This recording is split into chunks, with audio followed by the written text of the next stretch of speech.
What do you do when your blessings disappear overnight? When the life you've built crumbles, and pain becomes your daily companion? This is the story of Job, a man who lost everything, but gained a deeper vision of God. Job lived in the land of Uz.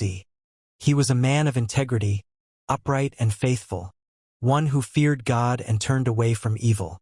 He was blessed beyond measure. 7 sons and 3 daughters, thousands of animals, countless servants, and a reputation that stretched far across the east. But Job's greatest treasure wasn't his wealth. It was his relationship with God. He offered sacrifices daily, even on behalf of his children, saying, "Perhaps they have sinned in their hearts." Job understood that life itself is sustained by God's mercy. Meanwhile, in the courts of heaven, an unseen conversation took place. Satan appeared before God and made an accusation.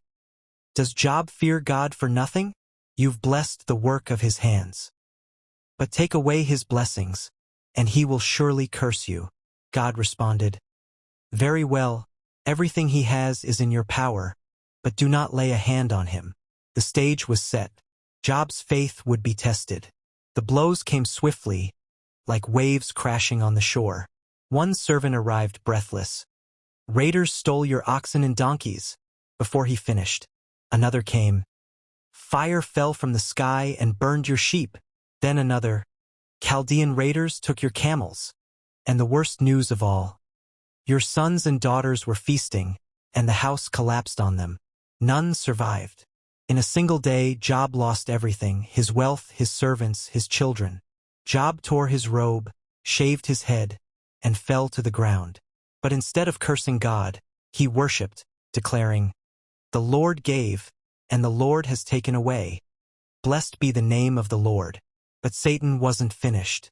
He said to God, "Strike his flesh and bones, and he will curse you."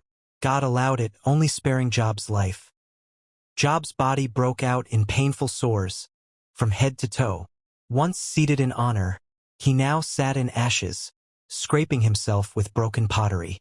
His wife, weary from suffering, cried out, "Are you still holding on to your integrity?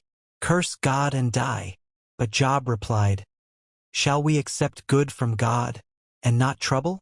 3 friends, Eliphaz, Bildad, and Zophar, came to comfort him.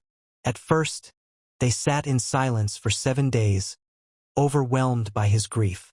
But soon their silence turned to accusations. "You must have sinned," they argued. "God is just. Surely this is his punishment."